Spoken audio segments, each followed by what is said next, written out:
So what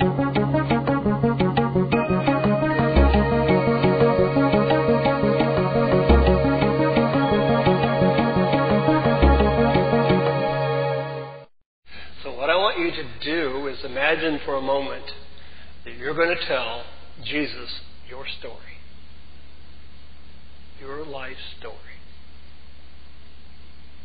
And let's say he's going to, in certain cases, try to refresh your memory on certain things, because when we think about our life story, we tend to forget some, or we have lapses in certain parts. But he's making it possible, not being authoritarian. He's just saying, tell me your life story. And then as we process through this life story, he might ask you, well, what was happening? And how did you feel? How did you respond?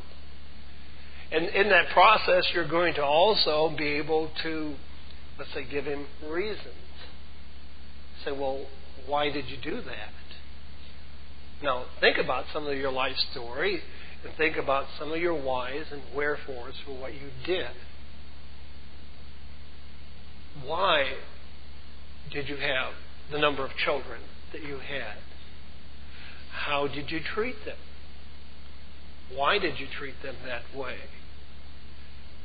How did you respond to this situation? I kind of recall that one. What about this situation? Why did you divorce? Why did you marry? How did you work within that? How did you think of certain things? So we're just thinking about your life story. So I want you to kind of process for a moment. I'm trying to take it slow enough for us to kind of process our whys and wherefores. And so as we process through this, would we have reasons for doing the things which we have done? Would we also be able to have excuses, possibly, for the things that we have done? And said, well, Lord, if you had been in my shoes, you probably would have done it this way as well. Or at least I felt like I was right in doing what I was doing when I was doing it. Well, today I want to talk about Jesus as the justifier. And what it is, and how does justification affect our lives. You know, where does justification come from? What is our part? As a kind of reminder, this is just a continuation of, because of who He is, therefore I am His for the purpose, for the sake of others, because of His love. And what we're talking about, because who He is today, we are looking at justification. The bottom line is we're looking at, because of who He is, I am justified. But we need to understand a little bit of the process. I was reminded of that process this past week, because there is a tendency with all of us to as we work through the process, we have reasons for doing what we have done. You know, why are you still part of the Grace Communion International, Worldwide Church of God? Why are you here today? All these things that we might think about. What is Jesus' involvement in justification, and what does it mean? We'll get to the meaning in a moment, but as I started to say, I wanted to process. I took a seminar on clinical supervision this past week, and I'm not going to tell you where, because I don't give everything away, but anyway, it was some very long days, and in that process, we had to do this kind of a self-analysis, a little test you take and all of that, and whether or not you were judging or caring. And it's interesting in that group that most of them in positions of leadership were rather judgmental. And there was one person that was just totally on the caring side. And anyway, the bottom line, what I kept seeing with the judgmental is that they were unwilling to accept that they were judgmental because they wanted to be caring. And they fought real hard to be caring in that, and kept bringing it up. But I do care. However, there are rules, and those rules need to be followed. We're in administrative positions, and so we need to do these things because of that.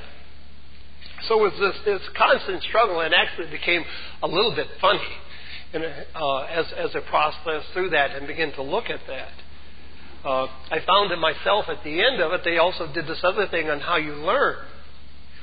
Kinetically, that is by doing, by visual, or by auditory. So they did this test, and you totaled up your numbers, and when it was all over, they divided up in those 3 different groups. The groups are basically divided equal except for one. That was me. I was the auditory learner, all over there by myself. And thinking, wow, this is kind of interesting to see how that I, according to this test, of how I learned. But what I want us to understand is there's some lessons in all of that, and it's interesting how I justified myself. As if it needed justification, but you kind of feel like, well, evidently 10% of the population learn by hearing. So at the end of it, they've got to say, well, what did you learn from all this seminar and clinical supervision and like? And so my justification was, well, I learned by hearing, but my heart has ears. Now, it's kind of interesting because when we talk about justification, it comes by faith. Faith comes by hearing. That was my justification.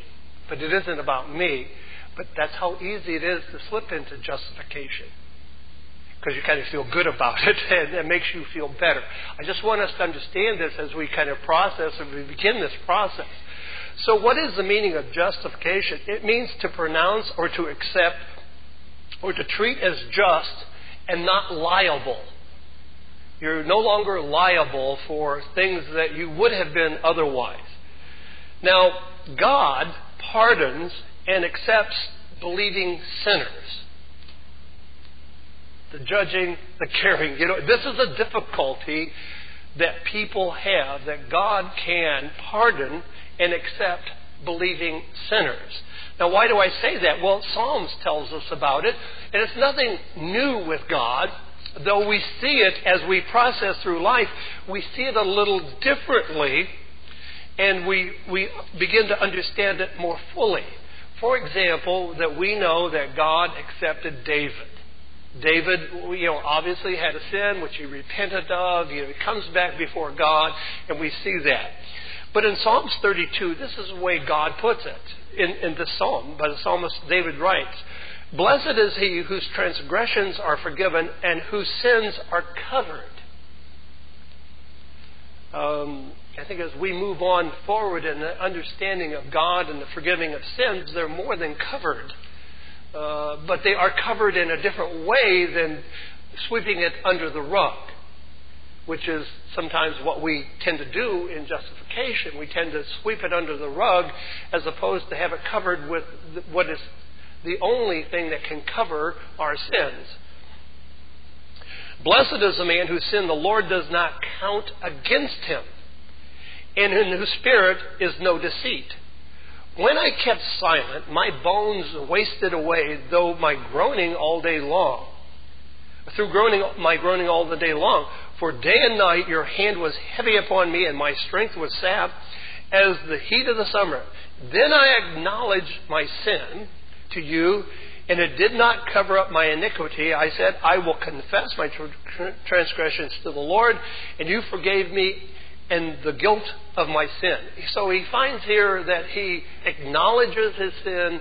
He feels the relief of God covering his sin, taking care of the problem.